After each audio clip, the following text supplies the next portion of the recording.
Mr. Ambassador, my question is related to healthcare. As those high-level dialogues you have mentioned, what is the highest level on healthcare between the United States and China? And also, in between two countries, is there any mechanism dealing with the global outbreaks, such as bird flu, SARS, and now globalization, the people is traveling around, and those diseases are probably just a handshake away. Sure. So I'm just interested to hear on that. Your Sure. opinion on that. With respect to our health cooperation, this is one of the strong areas of our cooperation. In fact, China has, take pandemic influenza or avian influenza, China has 1.3 billion people and over 14 billion chickens, I'm told. So the statistical potential for China having H5N1 is pretty high. We all hope it won't happen. But and the Chinese government's well aware of it. But we have very close, one of our most productive relationships is between our Department of Health and Human Services and the Chinese Ministry of Health.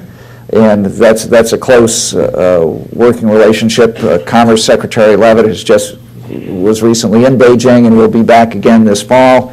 Excuse me, Health and Human Services Secretary Leavitt, Mike Leavitt, will be back again this fall. We have a number of working agreements with the Chinese government on health matters and cooperation and numerous exchanges, lots of exchanges. I went to the National Academy of Science and I thought, I better get an interpreter.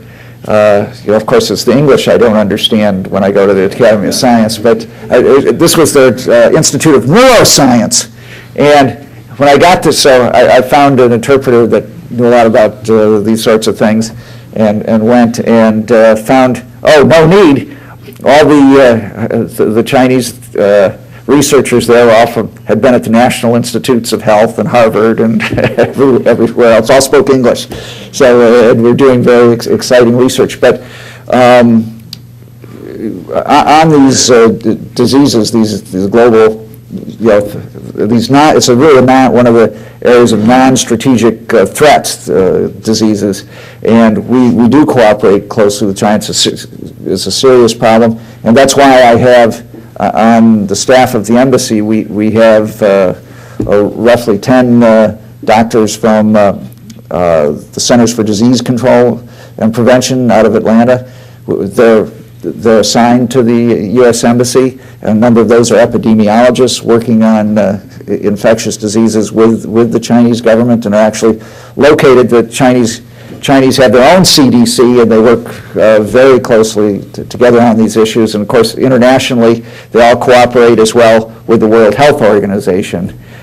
So the cooperation and links and communication is very good on these serious threats. Thank you. Mr. Ambassador, we've heard a great deal in our political campaign about preconditions or preparation before a U.S. head of state might meet with, say, the head of state of Iran. Going back to the opening of China under the late President Nixon, were there any preconditions? And if not, do you know of any precondition requirements that this country's imposed? Since I wasn't there, I didn't get to China until physically to China until 1974. So I can't speak from personal experience. The histories that I've read have said there were none, and that he took President Nixon actually took a calculated but not insignificant political risk in going to China, that nobody was sure would even get a meeting with Chairman Mao at the time. So my understanding is that he took a big risk in doing that, and there were no preconditions. Thank you. Ambassador Randt, I would welcome your comments with the fiscal crisis we have in the United States and with our indebtedness to China. How vulnerable are we that China will not recall its notes to us? And how much can we look forward to further support, which we seem to need desperately? But I'm curious as to what the attitude might be. Right. Well, actually, this is I sort of referred to it briefly before the relationships built up during the strategic economic dialogue, that we've had great, unprecedented, in fact, outreach in communication between our American financial officials and Treasury, central bank sort of people, and with their counterparts in China. China has been very helpful to us in this situation. And in fact, people sometimes raise the specter of, the Chinese would dump all you should understand, everybody should understand, China is our biggest creditor. China holds more U.S. government paper than anyone else in the world. They're the biggest holder of U.S. agency paper, the second biggest holder of U.S. Treasury bonds. So there's a lot at stake. But that makes them our biggest fans. They want us to succeed, and they'd take, we would both lose if they'd started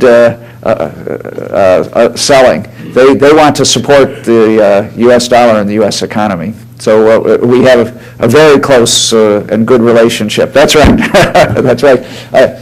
I haven't heard what's happening today. We'll get it done. Just passed. Oh, did it? Good. Good. That's good news. Yeah.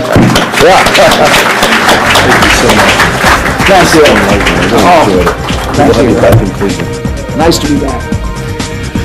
Well, thank you very much.